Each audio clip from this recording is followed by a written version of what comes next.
Tales and Nature Trails, Recreation in Southeastern Connecticut and Southern Rhode Island, is pleased to welcome you to another fun-filled episode. Enjoy the show.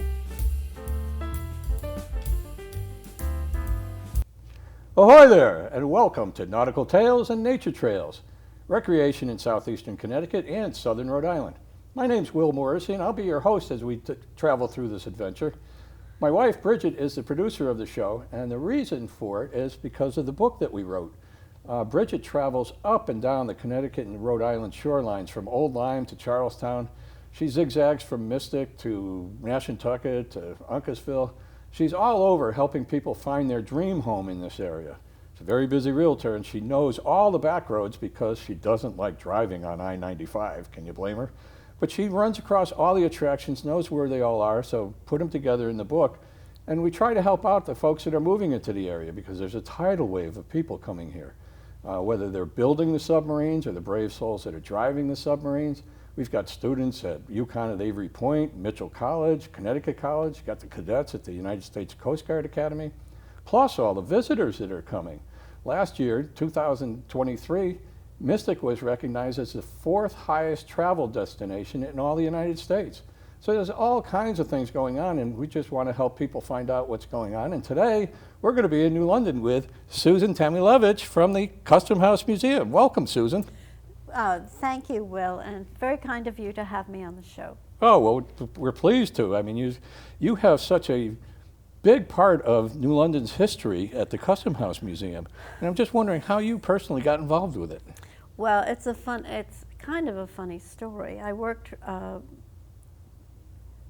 briefly in Stonington at the Historical Society, and then I had a job in Westport, and the Custom House decided they needed a new director, and I was recommended by someone, Marion Crepsio. I don't know if you know who she is. I've heard the name, yes. Yeah, Marion Crepsio. We had done a big show about a local hero of mine, Ellery Thompson, who was a fisherman and an artist and a writer. So we did a show when I was in Stonington about him. And she was giving a talk in New London, and they said, can you think of anybody who might be a good candidate to be a director? And she recommended me, and then they invited me to come in. And the museum had been kind of quiet for a while, but when you saw it, and you knew a little bit about New London, you knew what the possibilities were. So it's, we have not been running as long as Mystic Seaport. It's a relatively new museum. In fact, we just ended our 40th year a week ago. So most of what we have in the museum has been donated by members, which is kind of unusual, I think, but it makes it very local. And people in this area, it's the whole region, love their history. So they've been hanging on to some real treasures. And it makes visiting the museum very specific and local in a really wonderful community type way. So we're not America and the sea, we're this region and the sea. And Ellery Thompson is a great example of that, because what could be better? We have his paintings, we have his writings, we have a couple of profiles that Joseph Mitchell wrote about Ellery in the New Yorker around 1950.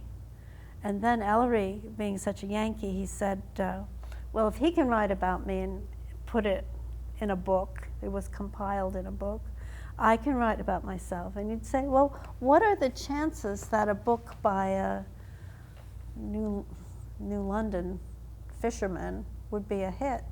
But it was a Book of the Month Club book. It was actually quite a hit. And at one point they spoke about turning it into a film, and it was going to either star, I think it was Jimmy Stewart or Henry Fonda, which you and I know who they are. I know most of your watchers don't know who they are. Yeah, a lot of the watchers don't even know that the Custom House, what the Custom House was all about. I mean, they know what customs is when they go to an airport and come back from overseas or something, you have to go through customs. Yeah. Well, in 1833, there were no airports.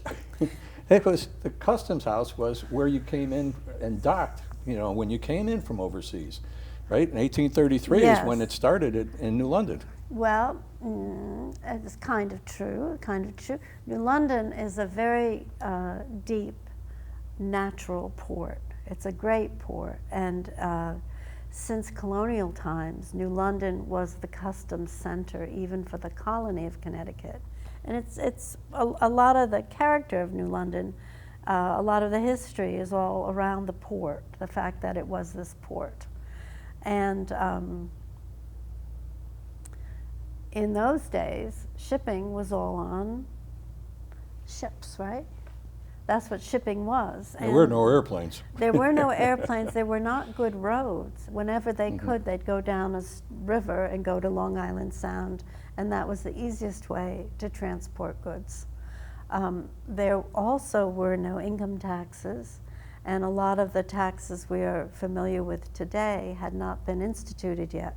So much of the money that built this country, westward expansion, for instance, paying the military, paying pensions, all of that came from the duty or the taxes that were collected by the U.S. customs inspectors. And in New London, in 1833, New London had grown to be the second leading whaling port in the world.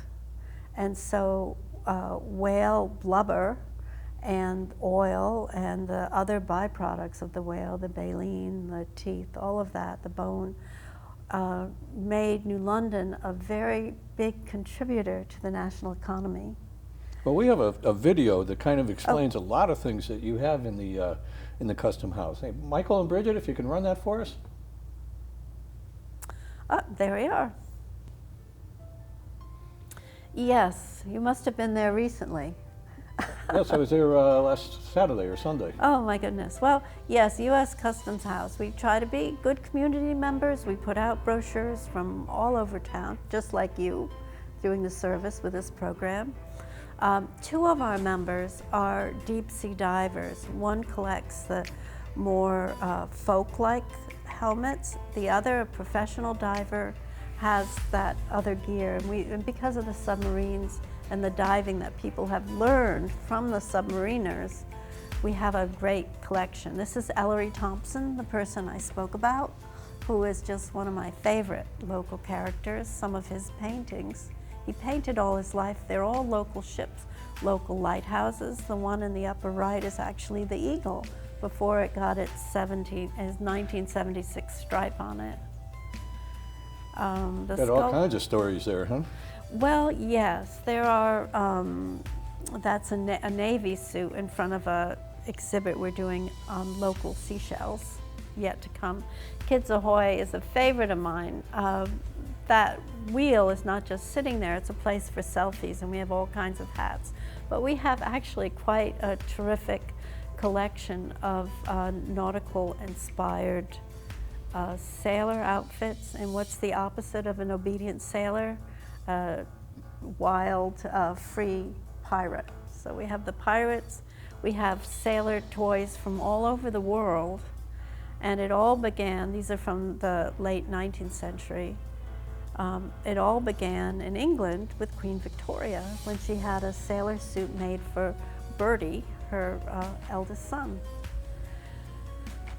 This is Mystic Knotworks. This is Alton Bedoin, the grandfather of the Bedoins who have the shop downtown. Right? We have a display of his work. And the most important thing we do, I think, is we preserve 3 lighthouses. We started with New London Harbor Light, which is down on Pequot Avenue. And one of our members, if you can believe it, made these fantastic models of each of the 3 lighthouses that we own. It just shows you, here's Race Rock, that was the second lighthouse we took ownership of. As federal stewards, we don't actually own the lighthouse, and we don't own the Custom House either. They are still federal properties.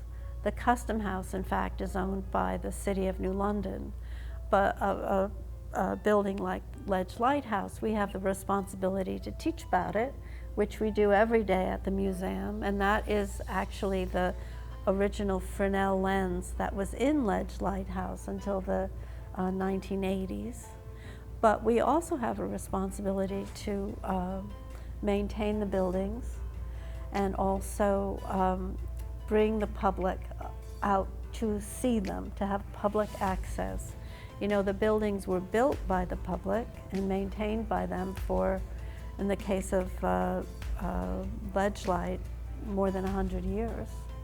So people should have a right to visit them, and that's what we try to do. It's many, many steps. We also have these models, Jaboom Club. This is our, you know, I said that New London was the second leading whaling center in the world. All of those men, when the whaling days waned in the mid to late 1800s, they were just sort of left there in New London. And they had enjoyed a certain camaraderie and a certain culture being together on the ships. They, you know, sang sea shanties, they traveled the world, and New London seemed kind of small, I think, to them after that. So they started something called the Jaboom Club, which we keep up to this day. The Jaboom Club is something that meets once a month on the third Tuesday at 1:30. It's absolutely free. It's sponsored by Joseph Mako, who's one of our members.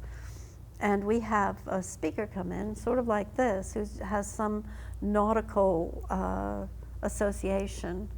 Our next speaker is Captain Stewart.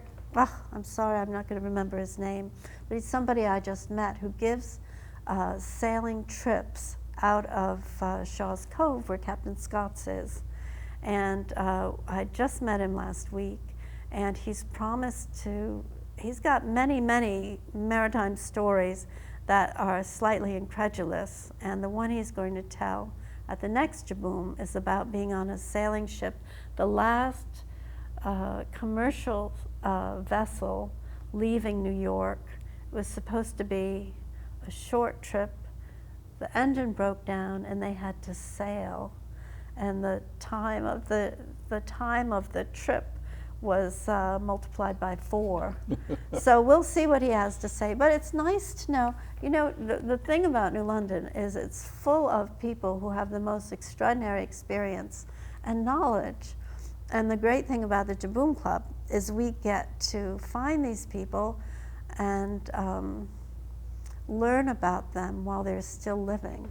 I have to say, very often you go to a funeral and you hear all these incredible things about someone.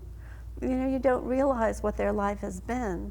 And, you know, because people are retired and they don't talk so much about their past. But the Jaboom Club is an opportunity for people to come in and really tell some amazing stories. And it really adds a lot of dimension to, you know, what you know about the community.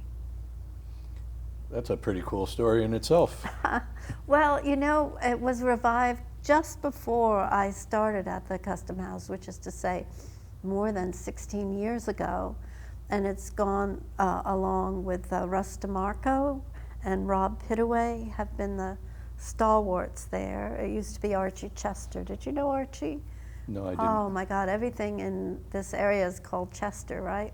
It's because of the Chester family, a very famous captain around the early 1800s, and Archie was a direct descendant. And he, in fact, I believe, was the last person to join the Jaboom Club, which we just spoke about, before it disbanded. In fact, Ellery Thompson was a member of the Jaboom Club, but he quit because he didn't want to pay the dues. So it ended in the 1950s. And they went from being this sort of chowder chanty singing group of sailors to playing how'd you say, pinochle? Playing pinochle? Yeah, to be like a card game place. Well, I see that you have a couple different things going on. You have music at the We Custom do. House. You've got a lot of different things, and you know, I mean, the Jaboom Club. I did see that that display the other day when I was there, but there are a lot of different displays. I mean, Oh, yeah. you know, and We it's have a little- amazing how much is in Yeah. that one little building, you know, down on the waterfront in New London. You might say we're overstuffed, and there's so much of interest, but what's nice about it is everything interlocks in a way. So we talk about the whaling, and we talk about the architecture, and right next door is Captain Jimmy Smith's house, and he and his brothers were captains, and their father owned the ship that he wasn't the captain, but that went down to Antarctica whaling, and a portrait of Jimmy Smith when he was about 6 years old wearing a penguin fur jacket hangs in the Lyman Allen Museum. It's one of their most famous paintings in the collection, local history. Everything is so interconnected in such a nice way in New London that although our exhibits are kind of chock-a-block, it is a small building, and we have to make the best use of our space. Well, I think your biggest exhibit right now is the Amistad upstairs. Yes. I mean, that is amazing. I mean, we just celebrated Juneteenth last week, the end of slavery in Texas, because they were the last ones to know about it. But Yeah. you were in the United Nations talking about the Freedom Trail a little bit, and New London, Yes. the Custom House, is the first mention of Connecticut along the Freedom Trail. Well, you know, that is true. That is true. And I have to admit that Lucille Showalter taught local history before the museum was created.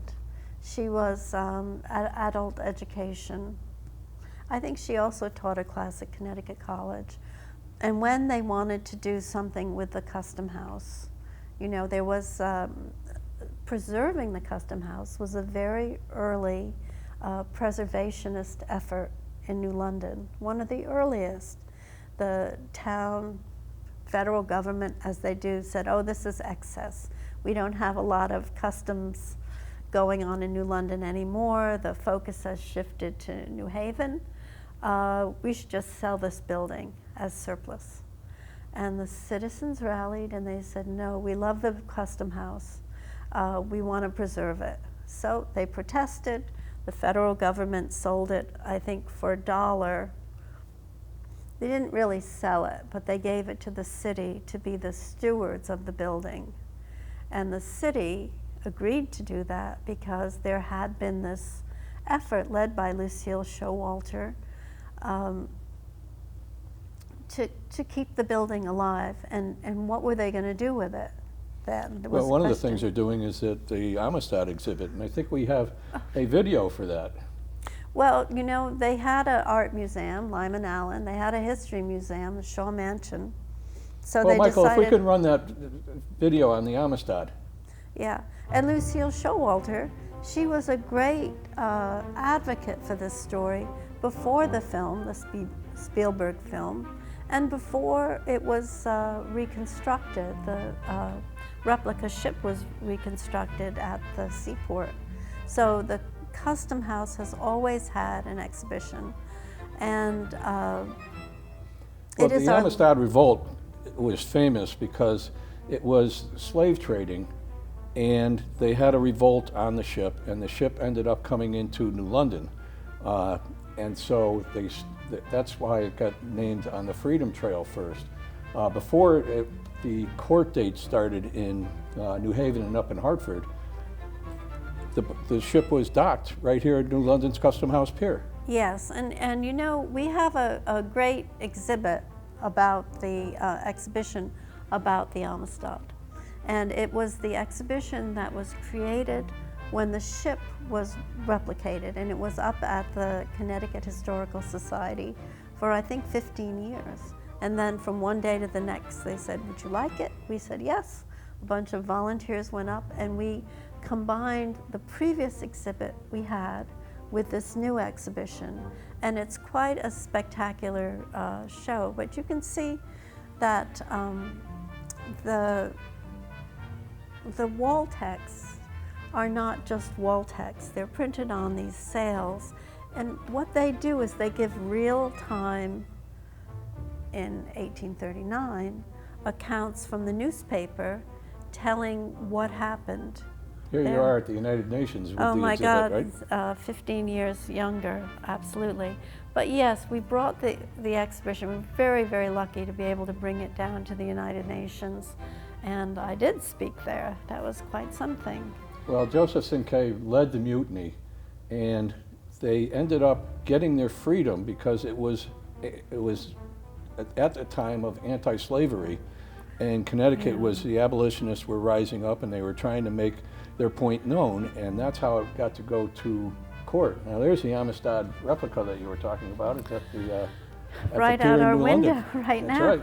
That's right. And you know, an interesting thing is the Amistad captives really were the heroes. They persevered and they kept their eye on the focus of wanting to go home. But there was a grocer in New London. This is some of the more original research done at the Custom House, who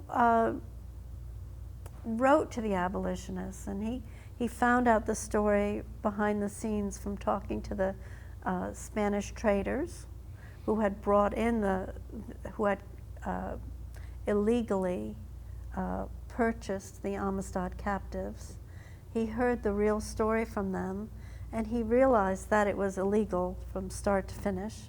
So he wrote to area abolitionists, like in New York and in Boston. He said, you know, this is absolutely the most clear-cut case. We know we can have the case that we've been looking for to show that the importing of enslaved people is illegal. And nobody paid any attention to him. So he wrote again, and that time it got through, and he laid out the whole course for what the arguments would be in the trials. So that's a very big, brave action for someone to have taken. And that was right here in New London. Right in New London, yeah. It's pretty amazing. We also have a little video that you can talk to us about your store, the museum store. The museum shop, I'll tell you, when I came to the museum, it was a bit, well, it has been described to me as a white elephant, and it was not very well attended, and it looks a little crazy in these pictures, but it's actually a very, very nice museum shop with all sorts of things related to maritime primarily. We have a great bookshop. We have wonderful educational toys. Oh, look at that book on the right. I know, look at that. And anyway, it's a big part of what we do. It earns as much income for us as the museum earns. So it's important for us to have it. It's just a tiny portion. And as you see, it's quite stuffed with items. But we have everything from very you know, elegant items for the table or, you know, for home use. Wonderful books you won't find anywhere else that focus on our core issues, freedom issues relating to the Amistad. We have some great books in that category. Local history, not only your own book, but many by local writers about submarines, about whaling. We have, of course, a large section on lighthouses and general maritime history. Wonderful children's selection, and it's a lot of fun, and people are very happy when they come into the shop. Usually, like I said, it's an equal earner to the museum itself. Well, that's good. I mean, you always have to have some way to make money and diversify. You know, yeah. we've done a lot with the local nonprofits on this show, and they're always looking for sponsors, always looking for volunteers. Mm-hmm. How do you talk to people about sponsoring or becoming a volunteer? Well, we've been lucky. The last couple of years, the water taxi people, Thames River, have run something called the Docent Academy. And they recruit people to take a course where you go from nonprofit to nonprofit historic site, to historic site. And then at the end they say, wouldn't you like to be a docent? Wouldn't you like to volunteer?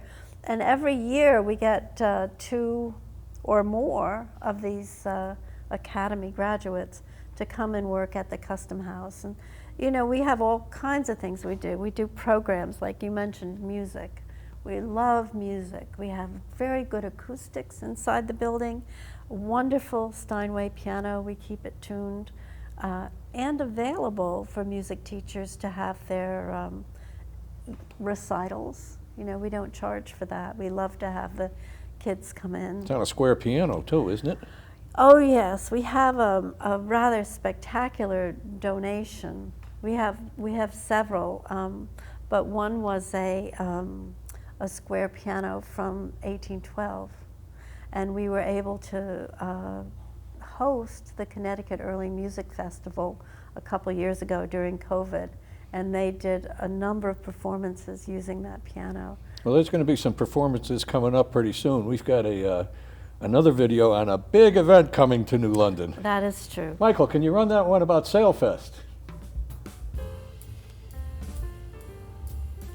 SailFest is kind of crazy.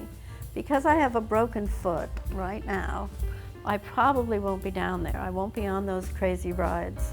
But you know, one thing we do that complements SailFest is we have something called the New London Harbor Cam, and I don't know if you know about that. Well, that's where the picture of the Amistad was taken from. That's right. The on the roof of the Custom House building, we have this camera that we set up in July, just before SailFest of 2019. And we broadcast the fireworks, which is the great event, of course, of SailFest. Well, there's lots of food down there at SailFest. Yeah. You saw the runners. There's a big 5K race. The road race, that's right. The road race that goes on. All kinds of food at SailFest. You got the artists there. Yeah, and we'll be having a sale in our store. Usually we have a booth outside, but this year we'll be having a museum shop sale in the gift shop. Well, maybe you can get a t-shirt, SailFest t-shirt there. Well, they have a very nice designer. They always have really great t-shirts, that's true. A little bit of music? A lot of music, a lot of fun. Yeah, everybody thinks fireworks when you think SailFest. I do.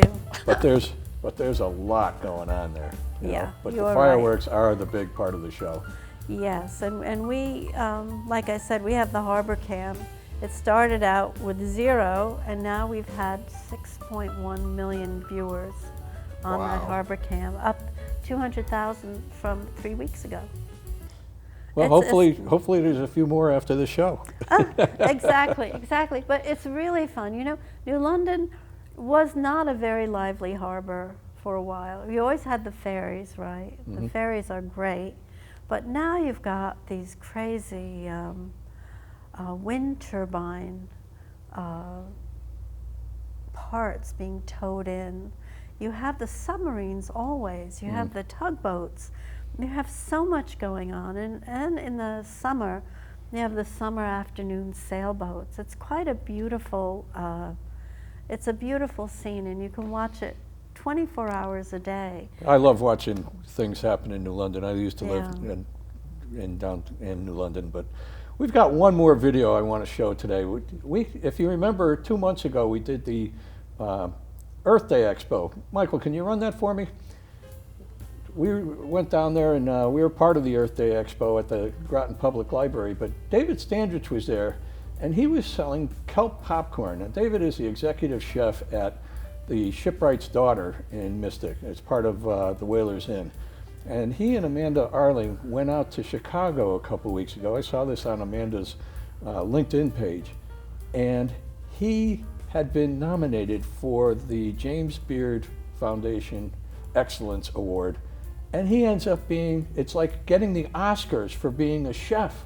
He's the best chef in the Northeast, and he's a regular guy. You'd see him in a t-shirt and jeans, you know, going down to the docks and getting his stuff. But congratulations, David. We're so proud of you, and so much happens here in southeastern Connecticut. And Susan, we're so pleased that you were able to be here today. I mean, the half hour just scoots right on by. Well, I'm going to get over to the shipwright's daughter, and I think kelp and the farming of kelp is a big story in the area now. Well, David is helping to push that. That's so much for today's show. We really appreciate you tuning in. Bridget, can you take us out, please? Be sure to subscribe to our YouTube channels at Mystic 2 Westerly and at SEC TV 1. Please join our group on Facebook and like my Facebook page. Let me explain Mystic to Westerly to you. Mystic is actually part Groton and part Stonington. Stonington Borough and Pawcatuck are also part of Stonington. 2 towns, 2 states make one community. Watch Hill and Misquamicut Beach are part of Westerly. Connecticut Route 2 starts in Pawcatuck, goes through North Stonington, into Ledyard, and Preston, to Norwich. It goes across the river into Uncasville, and more of New London County on its way to Hartford. New London County is also home to Waterford, East Lyme, Niantic, and Old Lyme. Basically, we enjoy living in southeastern Connecticut and southern Rhode Island. Thank you for watching Nautical Tales and Nature Trails. We hope you enjoyed it.